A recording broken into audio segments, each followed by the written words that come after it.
Shpesh mendojmë se i njohim disa histori përmendesh, por a keni menduar ndonjëherë se njëra prej tyre mund të jetë, në fakt, një manual i vërtet për manovrimet politike, për loja të pushtetit dhe për frikën?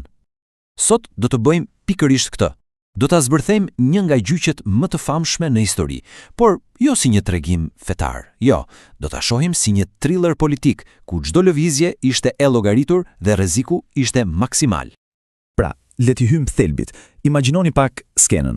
Jemi në Jeruzalem, atmosfera është elektrizuar, tensioni ndihet në ajër, qyteti vlon nën pushtime në Romak. Dhe pikërisht këtu ndodh diçka e pabesueshme. Formohet një aleancë që s'do ta mendoje kurrë. Nga njëra anë farizejt, nacionalist fetar që seduronin dot Romën, dhe nga ana tjetër herodianët, elita politike që praktikisht ishin miq me Romën. Këta dy grupe, armiq të përbetuar, bëhen bashkë për një qëllim të vetëm: t'i ngrenë një kurth perfekt, një mësuesi të ri, populariteti i të cilit po u prishte rehatin dhe po u lëkunte themelet e pushtetit. Dhe si e bëjnë? I afrohen me një pyetje, por kjo nuk është një pyetje do si do. Burimet e kohës e përshkruajnë si një teh pa dorez. E dini ç'do thotë kjo? Sido që ta kapësh, do të presh veten. Ishte një kurth perfekt, një dilemë politike e projektuar me një djallëzi të papar, sepse thjesht nuk ishte përgjigje të saktë. Çfarëdo që të thoje, do të ishte fundi i politik. Dhe këtu qëndron gjithë genialiteti i këtij kurthi. Le ta analizojmë pak. Opsionet ishin brutale. Nëse ai do të thoshte, po, paguajini taksat Cezarit, çfarë ndodhte? E po, në sytë e popullit të tij, ai do të shndërrojë menjëherë në një tradhtar, një bashkëpunëtor me pushtuesin romak. Fundi i mbështetjes popullore. Po nëse thoshte jo, mos i paguani taksat, akoma më keq. Atëherë ai do të bëjë një rebel politik, do të arrestojë në vend për kryengritje kundër Romës, një krim që dënoi vetëm me vdekje. E shikoni, një rrugë pa krye. Por përgjigjja që ai jep është thjesht briliante. Ajo e çmonton të gjithë kurthin në një lëvizje të vetme. Ai kërkon një monedhë, e mban lart dhe pyet: "E kujt është kjo fytyrë?" Ata përgjigjen: "E Cezarit." Dhe pastaj vjen përgjigje e famshme: "I jepini Cezarit atë që i takon Cezarit dhe Perëndis atë që i takon Perëndis." Me këtë ai krijon një ndarje të pastër. Domethënë çështjet e shtetit dhe pushtetit toksor janë një gjë, ndërsa ato shpirtërore janë krejt tjetër. Kjo jo vetëm që e nxjerr nga situata pa u akuzuar për tradhti, por dhe kjo është pjesa më e bukur, demaskon hipokrizinë e tyre, sepse në fundit ishin ata vetë që e përdornin monedhën e Romës çdo ditë. E po, kurthi i parë dështoi, lëvizje e zgjuar, por loja nuk mbaroi këtu. Kjo ishte vetëm raundi i parë. Tani gjërat bëhen edhe më komplekse. Le ta analizojmë tre lojtarët kryesor në këtë dramë, në këtë trekëndesh pushteti. Dhe për ta kuptuar siç duhet heqim dorë nga ideja thjesht e të mirëve kundër të këqive. Kjo nuk funksionon këtu. Kjo është politikë e pastër.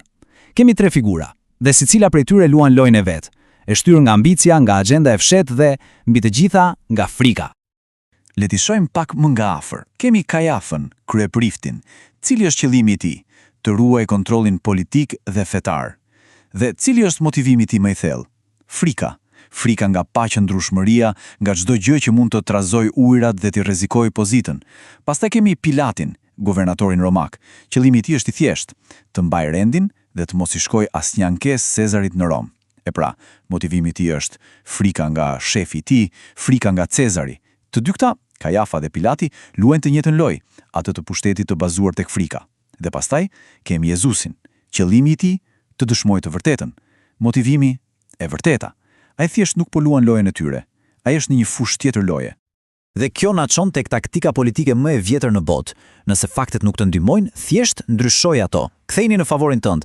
Ata e marrin përgjigjen e tij të zgjuar, jepini Cezarit dhe e shtrembërojnë plotësisht. E kthejnë përmbys.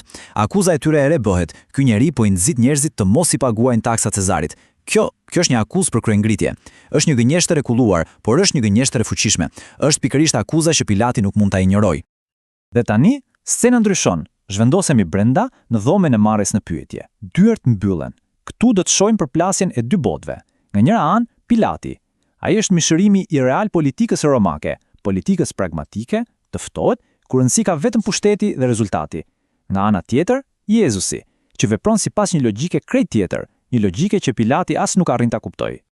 Dhe Pilati nuk merret fare me teologji apo me debate fetare. Ato nuk i interesojnë. Ai shkon drejtë në pikën kyçe, në thelbin politik të akuzës. Pyetja e tij është e prerë: a je ti mbreti i judenjve? Fjala bret për një romak do të thotë vetëm një gjë: rivali i Cezarit. Pra, pyetja e vërtetë është: a je ti një kërcënim për Romën? Që është e gjitha që Pilati do të di? Përgjigje që merr duhet ta kishte mbyllur çështjen aty për aty. Mbretëria ime nuk është e kësaj bote, thot Jezusi. Po të ishte, shërbëtorët e mi do të kishin luftuar. Kjo për një burokrat si Pilati është lajmi më i mirë i mundshëm. Praktikisht po i thot riqet, unë s'jam kërcënim politik, nuk konkuroj me shefin tënd, Cezarin. Një mbretëri që nuk është e kësaj bote, nuk është fare problem për Romën. Çështja mbyllet, rasti klasifikohet. Të paktën kështu duhet të ndodhte. Por Pilati ngec. Ai ende përpiqet ta fusë në kutitë e tij mendore politike. Prapse prap. Ti je një mbret? Dhe Jezusi e zhvendos sërish bisedën e çon një nivel tjetër ku Pilati nuk e ndjek dot. Unë për këtë linda, thot ai, për dëshmuar për të vërtetën. Dhe këtu e shohim shkëtutjen totale. Ata po flasin dy gjuhë të ndryshme. Njëri flet gjuhën e pushtetit, tjetri gjuhën e së vërtetës. Kjo e çon Pilatin të pyetjen e tij e famshme, ndoshta më cinikja në histori. Çfarë është e vërteta? Por mos u gaboni, kjo nuk është një pyetje filozofike. Nuk është se atij intereson përgjigjja. Është më shumë një shërëtim. Është shprehja e një politikani të lodhur nga jeta, që e di se në botën e tij, në botën e pushtetit, e vërteta është një koncept i parëndësishëm, një luks. Për të, e vërteta është thjesht ajo që funksionon, ajo që e mban atë ndetyrë dhe që i ruan qetësinë. Pra, brenda asaj dhome, Pilati e ka të qartë. Ky njeri nuk ka bërë asgjë. Nuk ka asnjë bazë ligjore, asnjë kërcënim politik. Ai është gati ta lirojë dhe ta mbyllë këtë histori. Por, pastaj dëgjohen zërat nga jashtë, dhe forcat politike që ai mendonte se i kontrollonte, tani po kthehen kundër tij. Ktu fillon akti i fundit i kësaj drame, dhe vendimi final nuk do të merret bazuar në ligj, por në frikë të pastër. Pilati tani bën disa lëvizje të dëshpëruara për t'i shpëtuar përgjegjësisë. 1. Del dhe thot publikisht, nuk gjej asnjë fajë te ky njeri. Nuk funksionon. 2. Përpiqet të negociojë, ofron një shkëmbim të burgosurish duke u dhënë mundësinë të zgjedhin mes Jezusit dhe Barabës, një rebel dhe vrasës i njohur. Sërish dështon. 3. Përpiqet të ngjallë keqardhje, e nxjerr të fshikulluar para turmës. Asgjë. Çdo manovër e tij jo vetëm që dështon, por tregon se sa i dobët dhe i pavendosur është ai përballë presionit të turmës. Dhe atëherë vjen shahmati. Akuzuesit luajnë kartën e fundit. Atë që e dinin se do të funksiononte. Goditja fatale. Një fjali e vetme që ndryshon rrjedhën e historisë. Nëse e liron këtë njeri, ti nuk je mik i Cezarit. Bum. Kjo nuk ishte thjesht një fyrje. Për një guvernator romak, kjo ishte një akuzë për tradhti. Ishte kërcënimi se një letër do të nisej për në Rom duke thënë se Pilati po mbronte një rival të perandorit. Ky ishte i vetmi kërcënim që Pilati absolutisht nuk e përballonte dot. Ishte fundi i karrierës dhe ndoshta edhe i jetës së tij. Dhe për ta vullosur fatin e tij, kryepriftërinë bëjnë lëvizjen e fundit, më tronditsen. Ata udhëheqësit fetar që supozohej se e urrenin pushtimin romak, bërtasin. Ne nuk kemi mbret tjetër përveç Cezarit. Imagjinoni pak ironinë e hidhur. Ata shpallin besnikrinë e tyre absolute ndaj pushtuesit, vetëm e vetëm për të hequr qafe një kundërshtar të brendshëm që po u rrezikonte pushtetin. Është kulmi i cinizmit politik. Dhe kështu, Pilati është në kurth. Ai bën atë gestin e famshëm, landuar para turmës. Por ky nuk është një akt pafajësie. As pak. Është teatri i dorëzimit politik. Është mënyra e tij për të thënë, unë heq dorë.